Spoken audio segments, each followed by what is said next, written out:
Very good afternoon and welcome to the second video of this channel.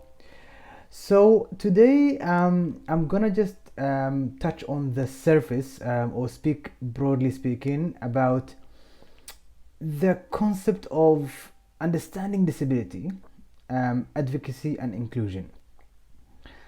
Now this topic, it can be like we literally there are books and books have been written about it, so I'm gonna be trying to be concise and to the point about what you need to know about it.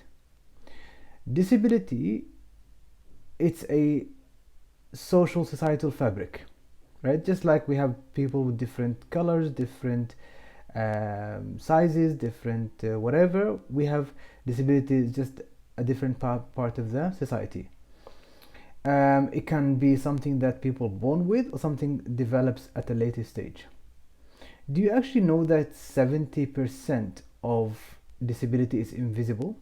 So you have the visible disability, which is, you see somebody on a wheelchair or somebody on a crutches or somebody on a white stick for blind people, etc. But 70% of the disability is invisible, and that obviously goes into the realm of learning, people with challenging learning, people with intellectual differences, emotional differences, and etc. So to be honest with you, I think I'm trying to speak now from the point of non-disabled person. You don't need to be an expert on disability because there are professions for that, and sometimes it can get complicated with the medical understanding of it, and we don't want the medical form of disability. We want the social understanding of disability.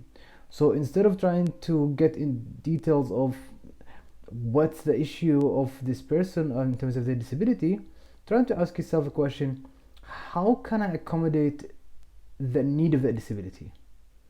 What is the impact on that person, right? From that derives from the disability that I need to take into account. This is how we should deal with disability from a non-disabled point of view, and then we leave everything else for the professionals in their field to do the rest.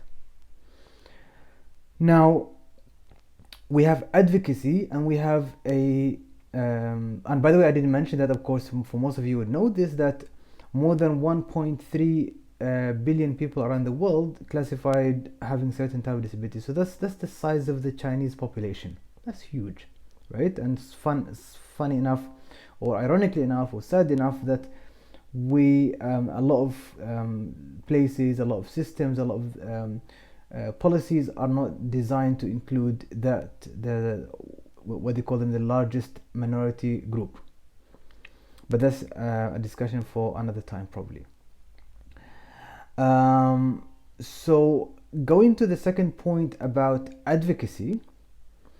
Advocacy is obviously promoting somebody's right, or cause. So it could be about ethnic minorities, it could be about women empowerment, it could be about disability.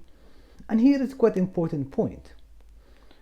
People with disabilities, unless if they don't have the intellectual capability to do so, and I can speak as a person in that category, we don't need guardians. We don't need people to do things on our behalf. We need allies.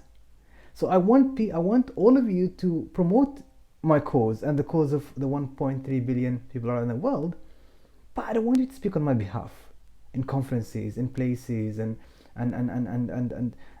make decisions for us. That's what we don't want. And I'm talking here to every single person, as a politician, as a policymaker, as a head of organization, head of group, whatever your role is. Involve people with disability into the advocacy programs, right? Now, inclusion. What is inclusion? Inclusion is obviously the end goal, is what we all looking to get, right? It's a state of being included in the decision making, being included in the access for education, health, employment, entertainment, transports, etc. So advocacy, it's primarily a mean, and inclusion is an end goal, right? That's quite important to distinguish. And funny enough, speaking of advocacy, I told you I'm gonna tackle a few different things here and there.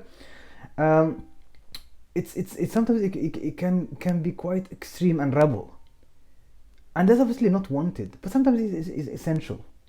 Why do I say that? Look, for example, at the Disability Discrimination Act in the UK that was formulated in 1995. How do you think it came about? Do you think a bunch of politicians and policymakers sat and said, "Oh, we need to do that"? Not really. People with disability in the UK face many different barriers for so many years. Even that's for for a very advanced nation. And of course, you can measure it into other countries these days. People with disability over there had enough, and they said, enough is enough. We don't want to be victim. We don't want to be passive. So they decided to go on a big demonstration, of course, peaceful demonstration.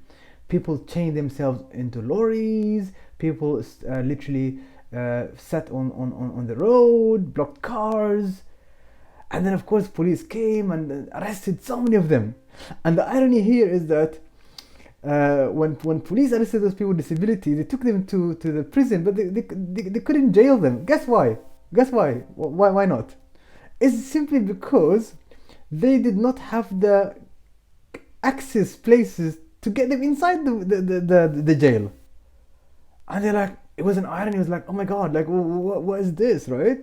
And then of course people took attention, notice, and from there it became obviously the Disability Discrimination Act, and now it's being replaced by Equality Act in 2010. But look at the power of advocacy.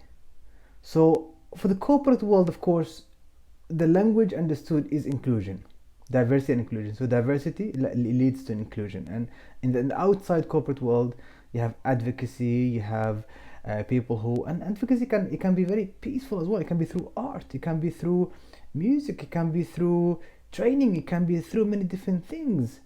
But the point is that we all eventually wanted to be included in how to get there, and included into the end destination.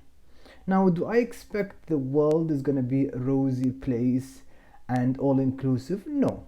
This is a very elusive concept. This is a fluffy world. We don't live in a fluffy world. We live in a real world where issues, struggle, competition for resources, conflict of interest, etc., is going to be there.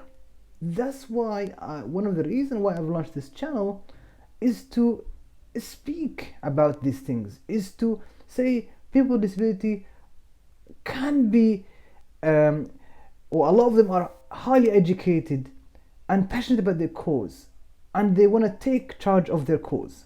And this motto from the United Nations, it's called "Nothing about us, nothing for us without us." Nothing about us or for us without us, right? Very powerful, self-explanatory slogan, and this came as a result of something called the United Nations Conventional Rights of People with Disability. Look at it up, UNCRPD. It is amazing. It's very detailed. Almost all the countries around the world had signed it, and a lot of them had ratified it. And by the way, is the quickest human treaty had ever been drafted, which shows you people around the world are looking to include people with disability. Sometimes the issue is about how. I think we're past this stage, and we hardly find people now deliberately do not want to help, deliberately do not want to include, but a lot of people of them are just confused about how, and just sometimes it slips in other competing priority. Hope you found this useful. The next video is going to be a bit more demonstration. I'm going to show you what kind of technology I use, how do I use it, etc. If you found this useful, please like, subscribe, and share. Take care and peace out. Viewfinder. Image. Viewfinder. Stop 9 minutes. Stop recording video.